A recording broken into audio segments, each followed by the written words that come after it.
Salut à toutes et à tous les amis, j'espère que vous allez bien. On commence avec une énorme bombe. Didier Deschamps va quitter l'équipe de France. Notre Dédé national quittera son poste après la Coupe du Monde 2026. Une dernière fois en Amérique, placarde le journal L'Équipe ce mercredi matin. Le sélectionneur a annoncé sa décision à TF1, une interview exclusive qui sera retrouvée en intégralité dans le JT de 13h.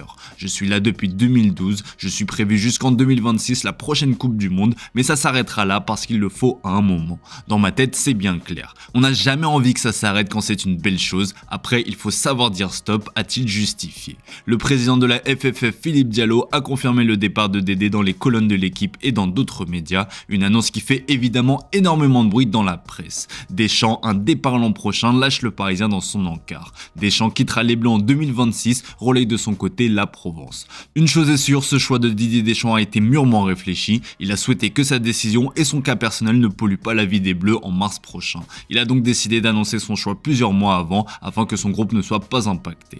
On le remercie évidemment pour tout ce qu'il nous a apporté. La deuxième étoile restera un moment magique gravé dans la mémoire de tous les Français. Mais il est désormais temps de penser à la suite. Et pour l'équipe, l'évidence se nomme Zinedine Zidane, libre comme l'air et qui n'attendait qu'une seule chose, le départ de Dédé pour lui succéder. Le nom de Thierry Henry est aussi cité comme une autre solution, mais ZZ est clairement l'immense favori. Philippe Diallo a cependant été clair, la question de la succession ne se pose pas aujourd'hui par respect pour Deschamps. Il a toutefois déclaré ceci sur Zidane et ça veut dire beaucoup. Il est l'un des monuments du football français et du football mondial, c'est lui qui a contribué à cette première étoile sur notre maillot. J'ai beaucoup de respect et d'admiration pour l'un des plus grands joueurs de l'histoire du football, l'intéressé appréciera. Allez, direction le Portugal avec de la coupe au programme hier soir. Une demi-finale excitante sur le papier entre le Sporting et le FC Porto. Et bien encore une fois, le serial buteur Victor Gyökeres a encore su imposer sa loi comme vous pouvez le voir sur la une du journal Record. Son but a suffi au bonheur des Lions. Il est mis à l'honneur d'Ojogo qui a capturé l'image de son piqué. Gyökeres pousse le Sporting vers la finale, écrit de son côté le Correio da Manhã. Alors que le Suédois est envoyé dans les plus grands clubs européens, il reste focus sur ce qu'il sait faire de mieux, à savoir marquer des buts. D'ailleurs, Sky Germany annonce qu'il a tranché pour son avenir. Malgré l'intérêt de clubs comme le Bayern Munich, Manchester United et bien d'autres, il souhaite terminer la saison au Sporting et n'envisagera un départ que l'été prochain. Le buteur de 26 ans aurait informé sa direction de son choix et veut désormais se tourner vers ses objectifs sportifs, remporter un nouveau titre de champion du Portugal et poursuivre l'aventure en Ligue des Champions. En Angleterre, c'était aussi soir de coupe, une demi-finale de League Cup entre Arsenal et Newcastle. Et bien les Gunners ont été étouffés, victoire 2-0, avantage aux Magpies comme le placard de Daily Star. Alexander Isak et Gordon sont les buteurs de la partie, l'attaquant a été impliqué sur les deux buts. Pour le Daily Mirror, Newcastle a un pied en finale. Comme vous pouvez le voir, outre-Manche on parle aussi énormément de mercato. Dans l'encart du Daily Star, il est question de 2 départs à Manchester United. Casemiro est prié de trouver un point de chute dans le cadre de la réduction de la masse salariale du club. Le Brésilien est envoyé en Arabie Saoudite. Selon Marca, Cristiano Ronaldo le réclame à Al Nasser. L'autre départ attendu, c'est celui de Marcus Rashford. L'Anglais a vu Dortmund prendre des renseignements à son sujet. Il y a du beau monde intéressé puisque Galatasaray, tout comme l'AC Milan, sont aussi prêts à le relancer. En revanche, le départ de la pépite Kobe Mainoo n'est pas prévu, mais selon le Daily Mail, Chelsea est prêt à sauter sur l'occasion.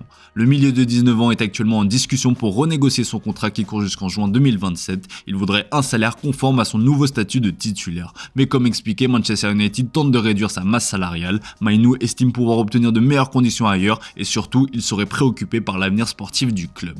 En Italie, il est aussi question de mercato, comme vous pouvez le voir sur la une du Corriere dello Sport ce mercredi. La Juventus force pour Randal Kolo Muani. À la recherche d'un attaquant, la vieille dame a fait de Zirkzee sa priorité, mais le plan B c'est bien l'attaquant du PSG. La bande à Thiago Motta force pour un prêt sans option d'achat. L'autre obstacle dans cette opération c'est le salaire du français à assumer. La Juve va devoir se décider en tout cas très vite car il y a du monde qui souhaite s'attacher les services de RKM. Comme le rapporte The Sun, Tottenham est aussi intéressé. Le club italien pourrait cependant avoir un argument pour convaincre le PSG. Comme l'explique la Gazzetta dello Sport, le divorce se précise avec Dusan Vlahovic. Ce contrat jusqu'en 2026, le Serbe n'est pas chaud à l'idée de prolonger.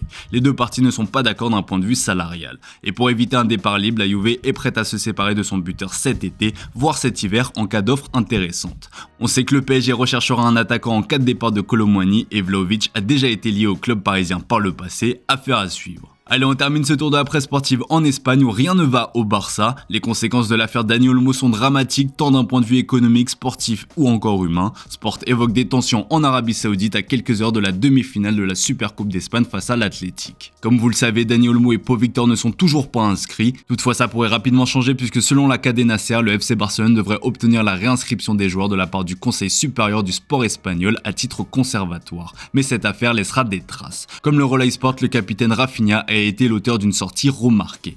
Ce qui se passe avec Dani et Pau, ça nous touche, je ne vais pas vous mentir. Si j'étais dans un autre club et que je voyais ce qui se passe avec eux, j'hésiterais à venir ici, a-t-il lâché.